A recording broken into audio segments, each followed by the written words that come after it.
Hey Debo, would a master drone with 100% pet damage beat an ancient drone with 90% pet damage? Oh, that's a good one. Yeah, it would. Because that 10% is a pretty big deal. Even though the ancient one gives you more stats. Maybe if ancients can give you higher than 6% crit chance, maybe, but I would take the one. Well, I mean, if you need more toughness, more survivability, mostly for the survivability, I would take the ancient one, because if you rolled a good amount of vitality, that's going to help out a lot. But in all honesty, if I was looking to maximize damage for my pets, I would take the 100% as opposed to 90%.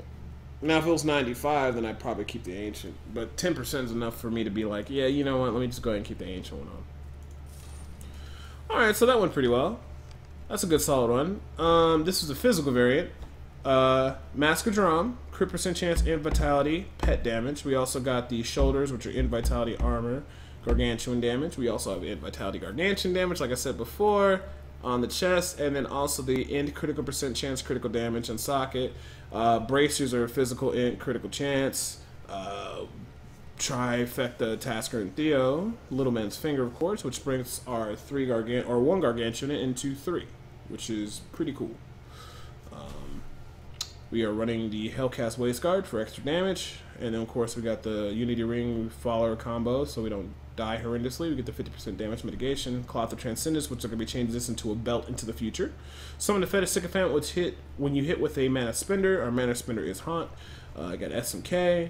I got the Blackthorn's piece with the necklace. It's a nice little 2-piece bonus, and then also the Homunculus with the gargantuan damage, the max crit and vitality. I wish I had this on live service. This makes me kind of sad. It's a really good roll. 20% increased damage by using the Poison Haunt rune. That's really good. I mean, nothing can beat that for a Mana Spender, I would think.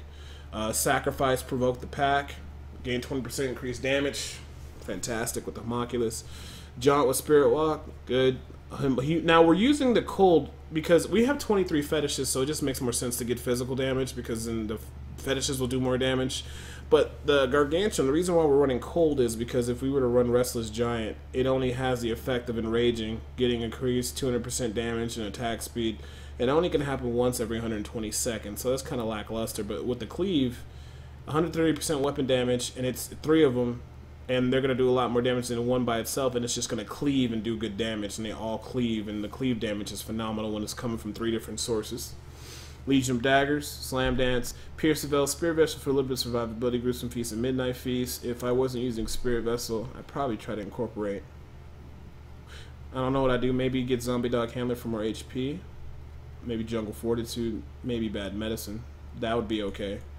If I had a Hellfire Amulet. And then I'm still debating. I kind of want to run this necklace, the one with the physical damage, critical percent chance, and then also crit chance and socket. I think that would be pretty good, but then I lose out on the 2-piece Blackthorn set. I think Witch Doctors are fun. I actually have a guide set up, man, if you want to check out the Witch Doctors here. It's my 24-hour guide that can get your Witch Doctor from a 0 to hero. We have a lot of versatility, and there's a lot of different builds we can do. We're #1 in groups for a support 0 DPS build. We're not the most powerful class solo. It does take a little bit of getting used to it and putting thought into it to get the most out of Witch Doctor. Or if you just want something that's faithful crazy, DHs and monks are pretty up there right now. That you can just basically go in and just raffle stomp shit. Monks are not the biggest thing in groups. DHs are. You know, just some different stuff that's going on. And this guy's at the beginning.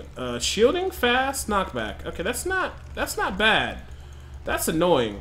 I'm shocked that I got him right at the entrance, and he's a Phantom. And the Phantoms run around like crazy, guys. Oh, well, this is greater for level 40. We'll see how it goes.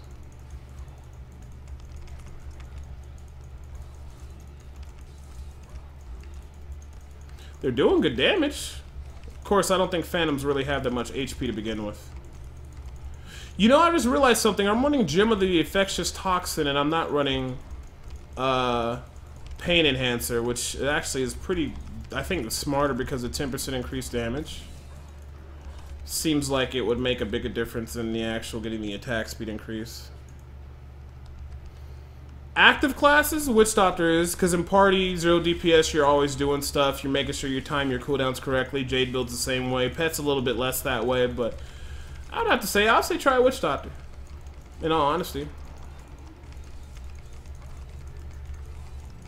And of course, if you ever have any questions, you can hop on back here and ask. And either myself will answer questions and help you out if you need it. Plus, we have days where we do carry runs, so if you're a new person, you get in the groups and we can help you get power leveled or, you know, help you get geared up. Dude, this build is legit! This build is legit! At the rate this is going, this is gonna be legit as fuck. Please don't be fucked up and crazy. That cleave damage is going to town, dude. They need to make that fucking physical. And that would be the shit. Okay, I gotta be careful now. Spirit Walk. Anything down here? Any help globes? No help globes. I'm gonna die. Unless I can get to the Spirit Walk. Unless I can get to the Spirit Walk. Got it.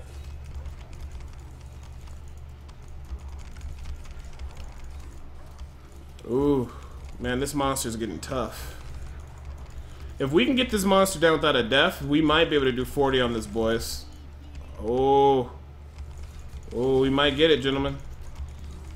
The cleave damage is real. Who would have thought cleave would have been so good with physical? Even though it's cold property. That was a good suggestion. Somebody's like, Debo, why not just run physical and just use the cleave? I was like, oh, you know, that's a good idea. And it's working well. Because if it can do 40 without pylons, that means it probably can do up to 45 with pylons, because pylons are that crazy. Oh yeah, I'm ranked. I think I'm like top. I only got 39, which is like maybe ranked 125, but now on Seasons 2, that's probably like ranked 300. I'm only shooting for like 45 this season, and I'll be happy. Anything higher than that is just a luxury. I'm enjoying the Wormwood Jade build. It's been really fun. That cleave damage... Oh, dude, this is ridiculous. That cleave damage is ridiculous. It has to be the cleave, or... That's just...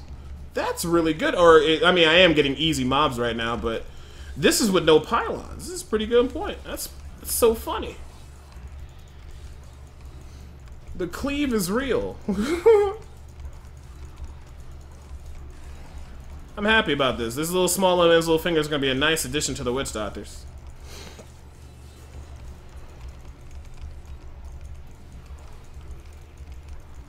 See, this is why I'm kind of scared, because if they were to add splash damage to pets, I think they'd be overpowered as fuck. Because I got 3 guards doing cleave damage, and they're just going bananas. And they don't even have the physical damage increase. All they got is just gargantuan damage increase. 3 little mini guards all cleaving. That's hilarious.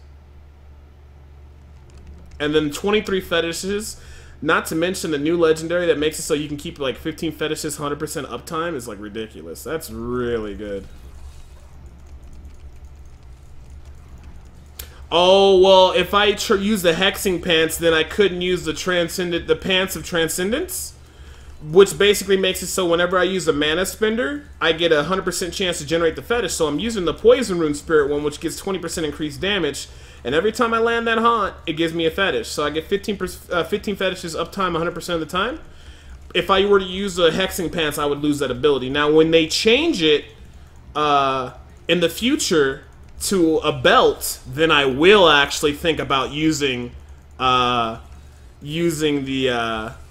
hexing pants, because then I can keep my movement speed up and I can use the hexing pants, use the belt. Then hell yeah, most definitely in the future, once they change the Cloth of Transcendence to a belt, I will definitely use that, and that will probably make the build even crazier, because then we'll have a permanent increase of damage. I'm surprised they're gonna put that on the belt though. That's gonna be interesting. Hey, what's up, D3 Holly? Nah, I'm not really skilled, man. Anybody can do this for Witch Doctor. I just have I know a lot of information. If you have a question, or you know, I test a lot of different stuff. I always try to do different things. But I always say Diablo 3 is really not skilled. It's just really just how, if anything, you can say, hey, somebody's being efficient, or somebody's knowledgeable. That's like probably the best thing you could do with Diablo. The most rewarding for a skilled player, I'd probably have to say like a monk, or I'm sorry, not a monk, a DH or a Witch Doctor, because if you have a good DH and a good you know, Witch Doctor, like they can tear up greater rifts and get to high levels. Crusader's also nice if they know how to properly support inside with a 0 DPS. All that stuff. Uh-oh, there's a health globe. I gotta grab it. Damage increase.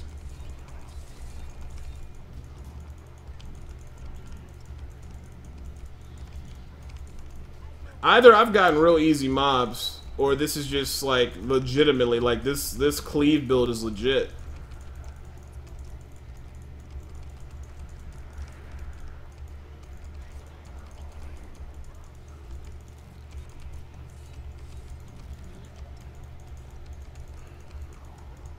Nah, it's not gonna be for a good amount of months, though, man. Yeah, I'm using a sack to increase my damage.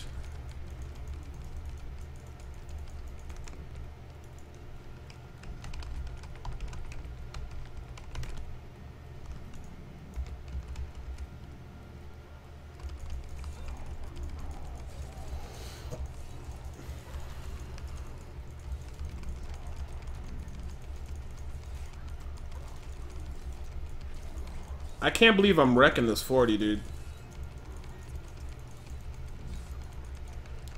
Very interesting.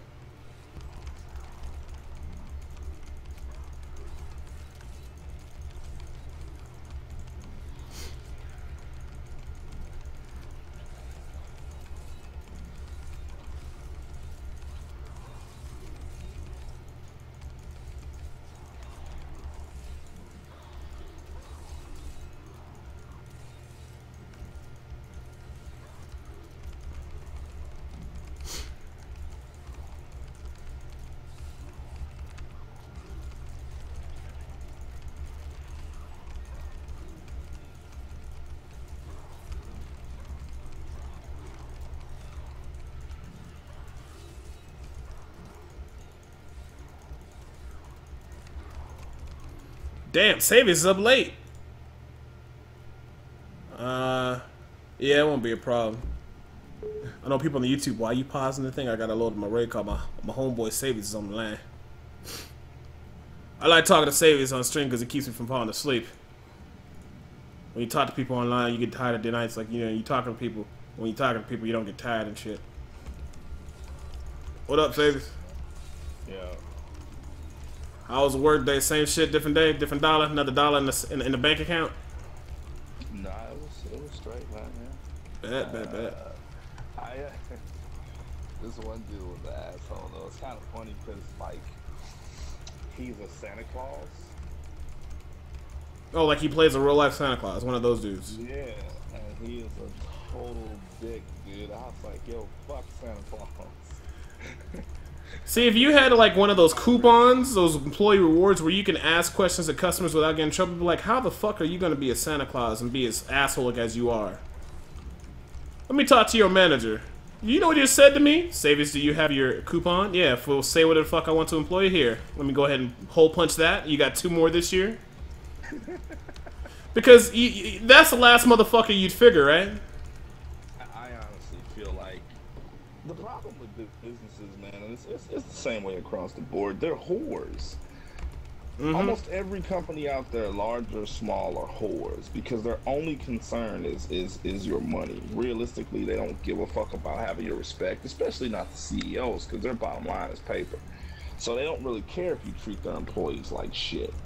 You know, but I honestly feel like, because here's the thing, if you provide a product, you can treat your customers like shit. Not saying that you should, you know, but you can kind of do what you want to, get away with it, like not being abusive, but like give your employees some leeway to not have to take abuse from people. Generally, management will back you up, you know what I'm saying, but you shouldn't even have to call them in because it'd be like, hey, nigga, what it is, what's happening. You know what I'm saying? Well, like, I would try to tell, you. my boss always wondered how I kept my food costs so low.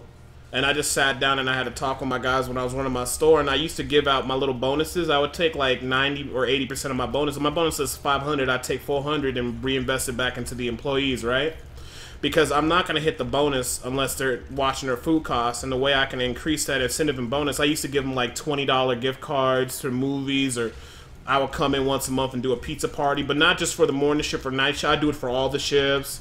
You know, I'd have kickbacks. You know, we'd all, well, 4th of July barbecue, and if people couldn't get off work, I'd bring it by. And I told my district manager he didn't like how I did that because he said it's not professional. I'm saying it's not professional, but it's not professional to keep. Well, because he was a dude that didn't like colored people or Latino. He's one of those. He was like old school Caucasian man. You can do what the fuck you want to with it, right? And then you to motivate your workers is part. Because I figure professional things you can do. I did because I said I would gather. So do I want $500 where I keep $100 for it and I can buy some shit for myself, or do I want no bonus? And then, like I said, I had the Latino workers, and I'd always be nice to them. And then when I did that, like, everybody worked hard. There was no really messed up food costs because no one would steal, because niggas would be like, hey, don't do that. You know, every time he gets his bonus, he spends it on us, or he throws us parties, or, hey, he just got us all for Christmas. He got us all, like, you know, gift cards to go to the movie theaters and shit. You'd have people that would check people, be like, hey, don't do that. Put it down on the destroy list, or, hey, make sure, you know, you account for the food. And that's why we had a real good food cost. I had it for about 2 years straight, but you know what happens when you're winning in those kind of jobs? People like to give you shit. But long story short is, you just treat your employees right, man. If you treat them right, they don't steal from you. But people don't realize that. Oh, yeah, and Greater Rift level 40 with this build, guys. Very solid. Very happy about that, but Blizzard's going to need to change that cold property rune to... That's really scary. When you give pets the ability to do AoE damage, that's pretty silly.